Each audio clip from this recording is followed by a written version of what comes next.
5 বছরের জন্য পঞ্চমবারের মতো দুর্নীতি প্রতিরোধে ট্রান্সপারেন্সি ইন্টারন্যাশনাল বাংলাদেশ টিআইবির সঙ্গে সমঝোতা স্মারক সই করেছে দুদক। বুধবার সংস্থাটির মহাপরিচালক আক্তার হোসেন এবং টিআইবির নির্বাহী পরিচালক ইফতেখারুজ্জামান এ চুক্তিতে স্বাক্ষর করেন। পরে গণমাধ্যমের মুখোমুখি হন দুই সংস্থার প্রধান। এ সময় টিআইবির নির্বাহী পরিচালক ইফতেখারুজ্জামান দুর্নীতিবিরোধী কার্যক্রমে যৌথভাবে কাজ করার আশ্বাস দেন।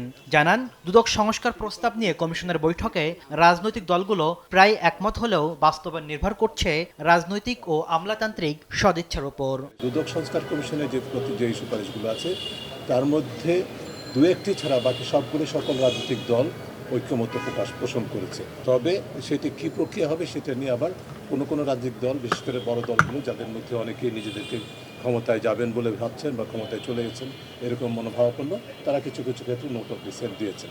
সংস্কার প্রস্তাবের বিষয়ে একমত হয়ে দুদক চেয়ারম্যান আব্দুল মমিন বলেন, অভ্যন্তরীণ দুর্নীতি নির্মূল ও মামলার দীর্ঘসূত্রতা বন্ধে কাজ করছে সংস্থাটি। তিনি আশা প্রকাশ করেন, সাবেক প্রধানমন্ত্রী শেখ হাসিনা সহ তার পরিবারের বিরুদ্ধে 6 মামলার রায় দ্রুত হবে।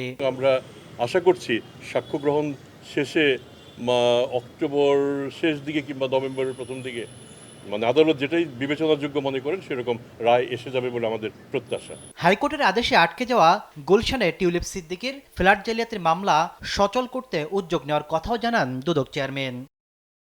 তাসলিম তৌহিদ, সময় সংবাদ, ঢাকা।